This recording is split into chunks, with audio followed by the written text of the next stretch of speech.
Any views, thoughts, and opinions expressed by the journalists and guests are solely that of the journalists and guests and do not reflect the views, opinion, policies, or positions of Positive Lifestyle Management.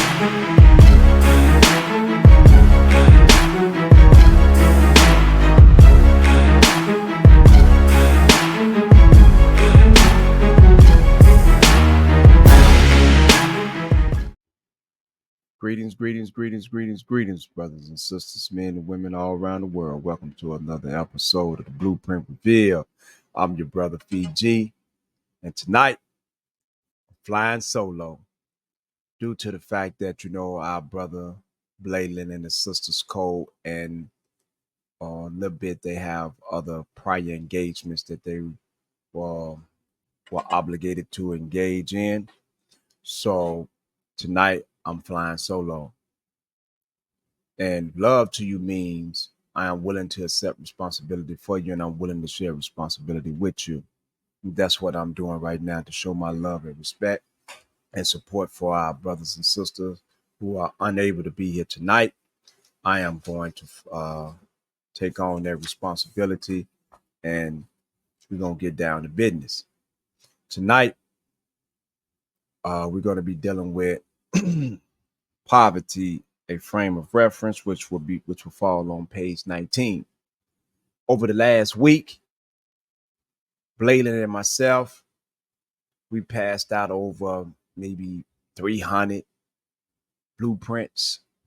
So we want to thank everybody that asked for the blueprints, and there's many more blueprints that we have to send out.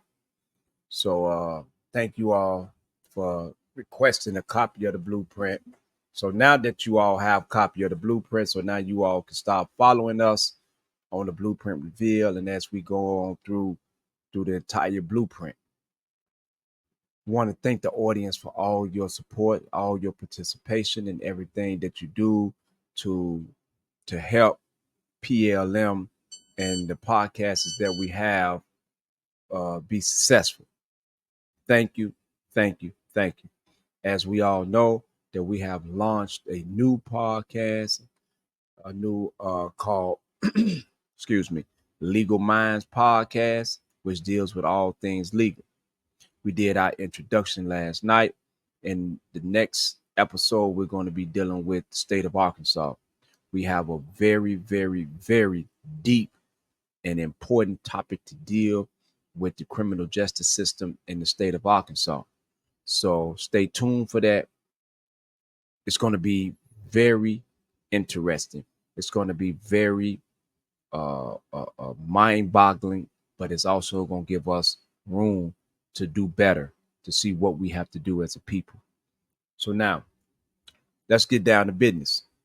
We're going to go to the Blueprint Reveal, and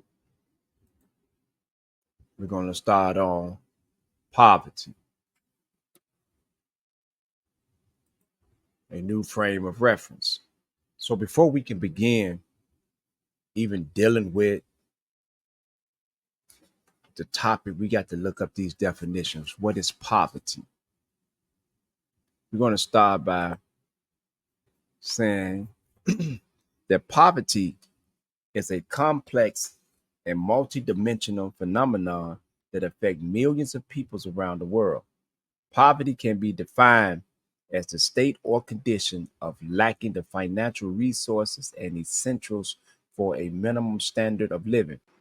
Poverty can have diverse, excuse me, poverty can have diverse social, economic, and political causes and effects. Some of the common causes of poverty are one, the lack of access to education, healthcare, and other basic service, unemployment, underemployment, and low wages, discrimination, and social exhaustion based on gender, race, ethnicity, religion, disability, and other factors, environmental degradation, natural disasters and climate change, conflict, violence and instability, corruption, poor governance, and unequal distribution of resources. Some of the common effects of poverty are hunger, malnutrition, and food insecurity, illness, disease, and reduced life expectancy, low quality of life and well being, limited opportunities and choices, increased vulnerability and risk, social problems such as crime, violence, and substance abuse, reduced participation and voice in society. Poverty can be measured in different ways, depending on the purpose and perspective of the analysis. Some of the common methods of measuring poverty are, excuse me, absolute poverty. This method defines poverty as the inability to meet a certain threshold or income or consumption that is considered necessary for survival. The most widely used absolute poverty measure is the International Poverty Line, which is set by the World Bank at $1.90 per person per day in 2011 purchasing power parity terms.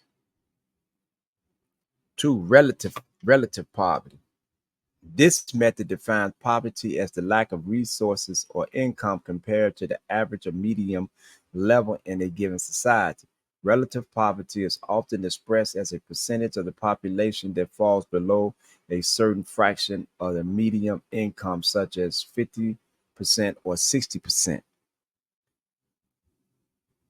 Multidimensional poverty. This method recognizes that poverty is not only a matter of income or consumption, but also of other aspects of human well being, such as health, education, living standards, empowerment, and social inclusion. Multidimensional poverty is often measured by using composite indicators that combines several dimensions and indicators of poverty, such as the Human Development Index, the HDI, and the Multidimensional Poverty Index, the MPI. Now, let's get a clear understanding what poverty is all about. We suffer from relative poverty, multidimensional poverty within our communities. This method, relative poverty, defines poverty as the lack of resources or income compared to the average or medium level in a given society. So, what is the medium income in society when it comes to poverty? In a one person home, if we do the studies in a one person home, I have it right here. The poverty income margin in the US is the amount of money that a person or a household needs to earn in order to be considered above the poverty line. The poverty line is defined by the official poverty measure, OPM, which compares pre-tax money in income to a poverty threshold that is adjusted by family composition. The poverty threshold for 2021 for a single person was $13,800, and for a family of four was $27,700. Hmm. Mm. For a family of four, the poverty level was $27,700. So that's on a yearly basis. So let's go according to the poverty rate in 2020, it was 11.4% with 37.2 million people in poverty. That meant 32.2 million people lived below the poverty line. So you're talking between 13,800 and 27,700. It was millions of people living at this line, starting at 13,800 or under and going on up to 27,700. That's deep, man. That's deep. So now, the blueprint takes us to poverty, a frame of reference. What is a frame of reference? A frame of reference is a way of looking at something or understanding something. It can be based on your personal experiences, beliefs, values, or knowledge. Different peoples may have different frames of references for the same thing, depending on their perspective or point of view. So, we're dealing with poverty and a frame of reference. Poverty, we're going to look at poverty through the eyes of the youth. Let's look at poverty through the eyes of our youth today. And let's begin.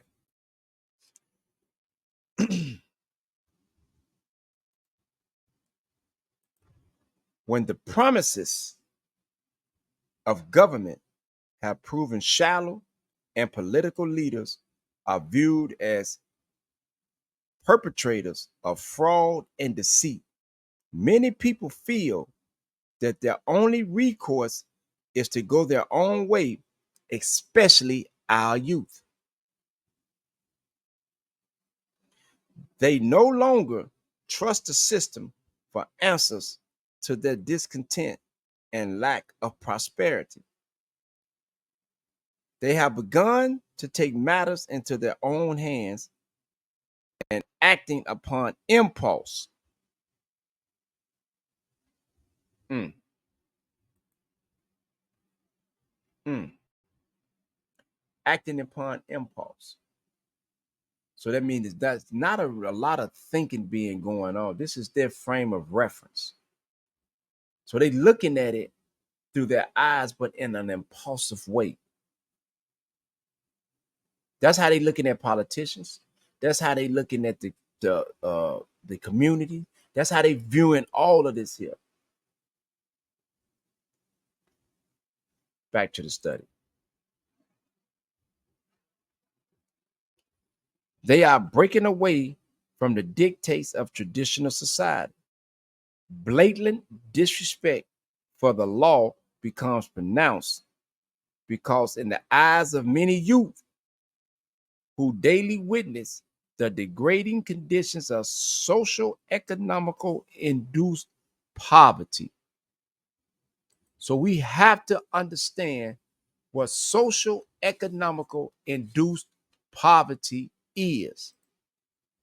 Social economical induced poverty is a term that refers to the conditions of being poor due to factors related to the social and economic structure of a society rather than individual circumstances or choices. Let me read that again. Social economically induced poverty is a term that refers to the condition of being poor due to factors related to the social and economic structure of a society rather than an individual circumstances or choices. Based on the social and economic structure of a society. Let's look at our community. Socially, we're suffering in our community. Matter of fact, I'm going to start from all four elements: educationally, economically, politically, and socially. We are suffering in our community, which produces social, economically induced poverty.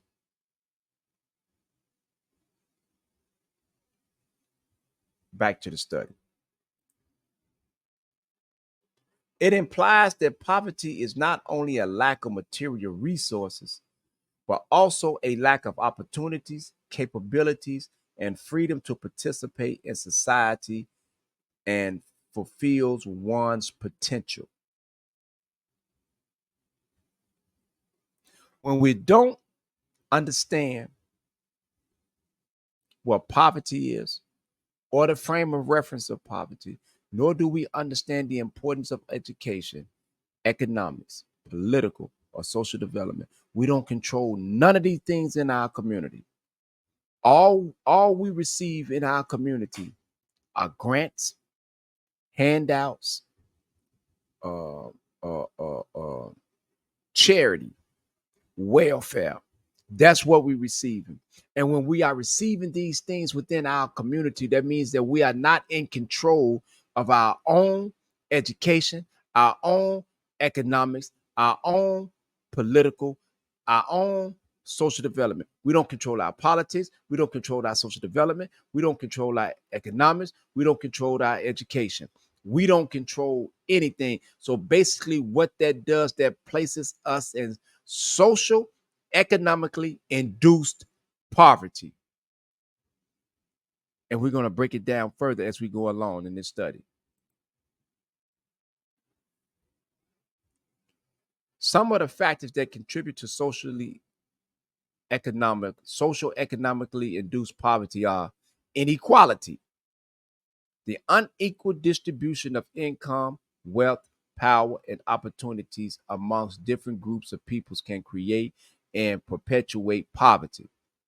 For example, racial, ethnic, gender, and class discrimination can limit access to education, healthcare, employment, and political representation for marginalized groups.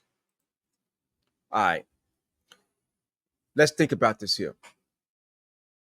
Let's look at our political representation. We're going to use the politics right now. If you take all Asiatics slash African Americans slash Black peoples slash uh, whatever you want to call it, but I use Asiatics and Moors. You take all our peoples out of Congress. Can Congress pass a bill without our peoples being there and without our support? Yes, they can. They can pass a bill without our support. If they put all their political and bias and bull crap aside, they can pass a bill without our support in Congress. But can we pass a bill in Congress without the support of others? And the answer to that is no. You know why? Because we do not have a voting bloc. We do not control our education. We do not control our economics. We do not control our politics. We do not control our social development. So therefore, we are left at the hands and the mercy of others to come along to assist us. When there are over almost 40 million of us, of our peoples in this country. If you take all Asiatics, and I'm talking about Hispanics, I'm talking about the natives, I'm talking about all Asiatics, men and women of color. If you take all of us and put our voting block and put our voting power together, Now we can control things.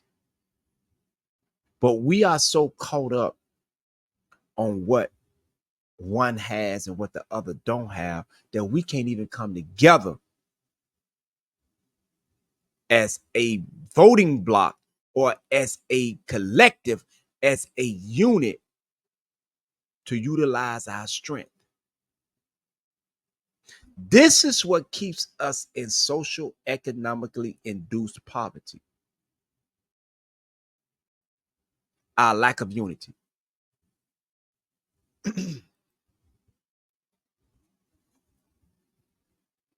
Institutions. The formal and informal rules and norms that governs a society can also affect the level and persistence of poverty. For example, weak governance, corruption, lack of accountability, and human rights violation can undermine the rule of law, the delivery of public service, and the protection of the poor. Conflict. The exposure to violence, insecurity, and instability can also increase the risk and death of poverty. For example, wars, civil unrest, terrorism, and crime can destroy lives, livelihood, infrastructure, and social cohesion, as well as disrupt economic activity, trade, and development.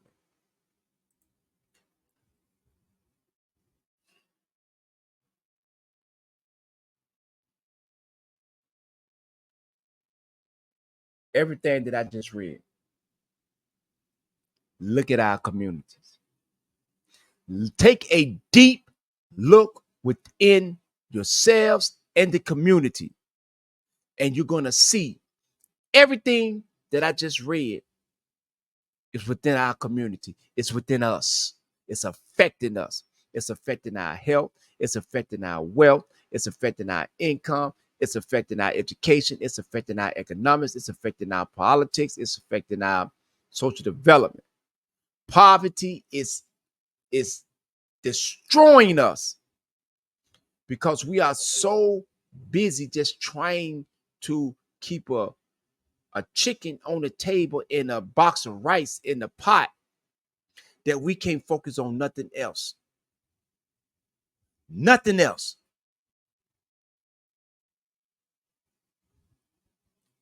Let's continue to study.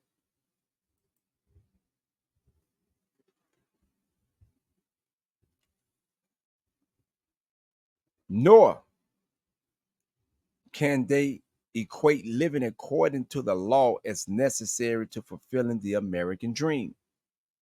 So, what will happen is that people will get outside of the law. If they don't see living within the law as being a part of this so-called American dream, which is nothing more than a trap, then they're gonna go out and make their own law, which a lot of times goes outside of the laws of the land, which makes them an outlaw of the law because they don't believe in what they are seeing.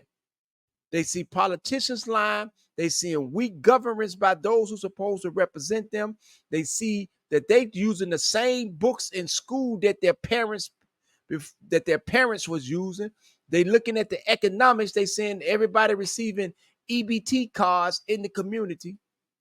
They looking at our politics when they look at Congress or they look at their city council. They don't see nobody there that's actually there representing their interests. Television and motion pictures stimulate this attitude by creating successful and popular criminals. Your Nino Browns, your Tony Montanas, your Ghosts, your Tommies, your Tyreeks, all these power universe. Now I'm not knocking power, but I'm not knocking. I'm just using that as an example of what they seeing on television, what our youth are seeing on television, and this is what we're viewing as success. So don't think that I'm knocking power, none of that stuff. That's not what I'm doing. But these are the images that I portrayed: the El Chapos, the Pablo Escobars. These are the image that they are built up as they viewing success. Although most television criminals are caught, they usually leave viewers enough room to figure out how they would have committed the same crime and gotten away. That's me. I used to sit and watch television and say, okay, they got caught this way, but I'll do it a different way. That was me. I'm guilty. I'm guilty of that. I definitely am guilty of that. For an undeveloped and povertized young mind, this type of daydreaming can be devastating. Add this stimulus to their history of socially economically induced poverty, then the thought of realizing the American dream by being a law-abiding citizen does not make sense. It don't make no logical sense if they viewing this if from the aspects of like, man, listen, that don't make no sense to me. So they go off and they commit crimes. Not only does it not make sense, but based upon the history of their environment, social economic slavery, it is impossible. In their young minds, by the time they are earning enough to be considered prosperous, the cost of living has risen to the point of keeping them near or below the poverty line. All right, let's break some down.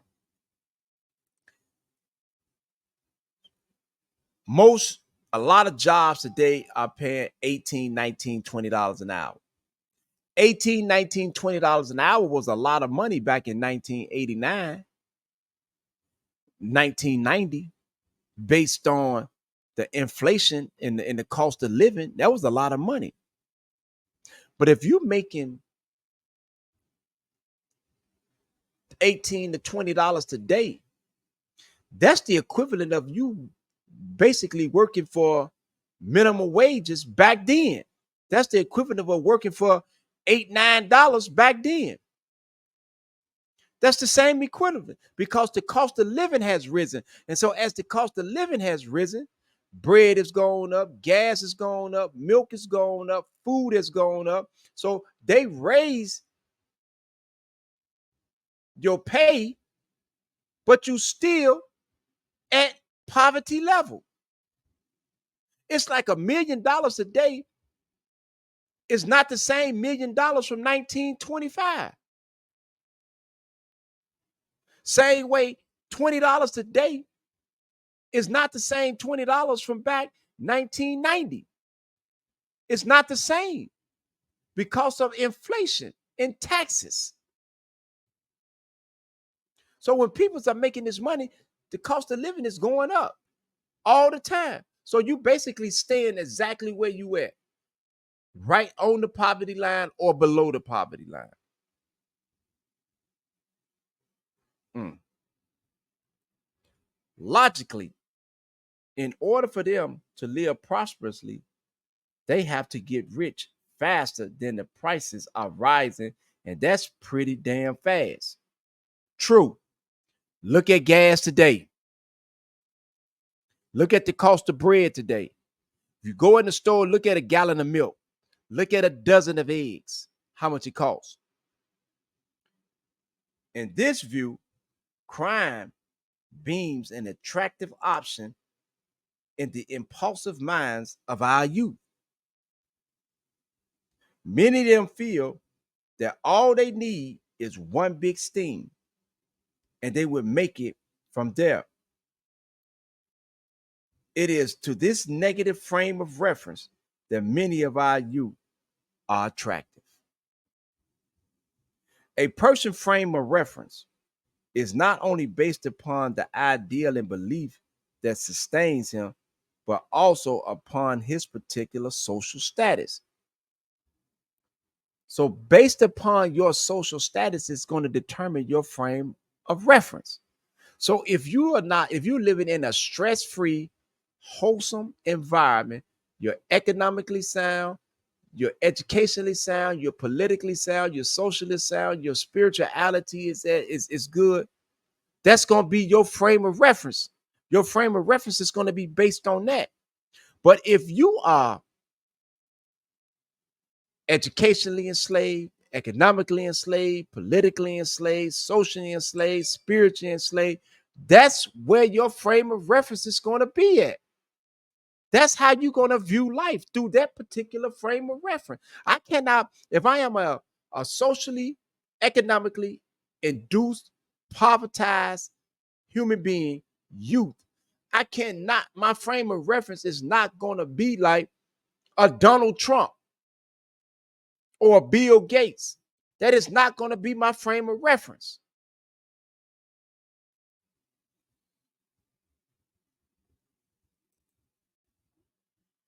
Which, in the case of most criminal youth, is poverty. Basically, there are two types of poverty. One, poverty induced by the unreliability of a geographical area to produce enough to sustain its inhabitants, such as Ethiopia. And two, poverty induced by social economic design, which in reality is a form of slavery.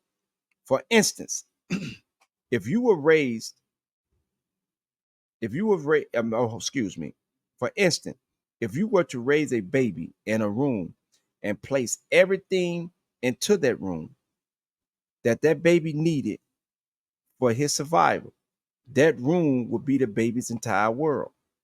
All of his food could be shipped into that room. His clothes would be delivered into that room. That room would be his school, home, discotheque, or lounge. If he wanted a Cadillac car, it would be placed into that in a room. By placing all of his needs into the room, he would never have to venture beyond the boundaries of the room. In essence, he would have been born in that room, lived, worked, and played in that room, and finally, he would die in that room. He would never know who actually controls his room. He would never know who owned the property in his room, who determined the price of food in his room, nor would he know who owned and operated the electricity, gas, and water coming into his room. Probably, he would never leave his room and experience what lies beyond the elusive confines of his room. In his mind, he would be free and the room would be his world. But in reality, he is not free. In reality, he is enslaved to the social, economically induced confinement of his room, enslaved by the unwritten laws of containment that creates the class and racial boundaries of his room. And he is enslaved by the real, though not admitted, self-hatred of social economic slavery that social economic slavery produced. His room and our world is the ghetto with all of its invisible walls and undocumented boundary lines. Ooh, we think about this here. How many peoples do you know who are trapped inside of their own city, the city that they was born in, raised in, everything, ain't never been outside that city, ain't never been nowhere in life but right there? You have peoples who are trapped on the south side of the city they live in, or the west side of the city they live in, or the north side of that city, or the east side of that city. They have never ever gone from the west side to the south side, from the south side to the east side, from the east side to the north side. They trapped in their own neighborhoods. I talk to people, and they cannot see nothing but where they from. They don't think nothing else exists in life but where they from. That's all they think about because they are trapped inside a social, economically induced poverty / slavery. That's where they are stuck at. And they cannot see outside of that little small radius that they live in. I know people who would not leave from where they're from. They are born there, live there, and die there. You got people still living in the same places that they've been living in all their life. They've lost loved ones. They've lost brothers and sisters and cousins and uncles, but they still in the same place. They are afraid to leave from where they from. They don't know nothing else but that. And if you take them out of that environment, what happens is they will bring the environment with them to the new place where they live in. That's real. That's real. Let me tell you why. Because I moved away from Chicago. And where I moved to, I brought Chicago with me. And you know what that wind up getting me? 15 years in the Federal Bureau of Prison. That's what it got me. But I had been moving around basically all my life, just going from state to state, hanging out, taking care of business, and but I was trapped in a Chicago mindset because everywhere I was going, I was taking Chicago and implementing Chicago there, not understanding that I was bringing my social, economically induced slavery to that particular place where I was at. And that's real. Such is the frame of reference that motivates our new generation of poor youth to commit crime. And such is the frame of reference that the vision seeks to destroy. That is the frame of reference that the vision seeks to destroy. However, the frame of reference cannot be destroyed without the elimination of illiteracy as the first step. So that means the frame of reference that we have, this negative frame of reference that we have, it cannot be destroyed without the elimination of illiteracy. So that means that we have to educate ourselves. And when we educate ourselves, that means we got to be able to control the educations that's coming out of our community. Think about this.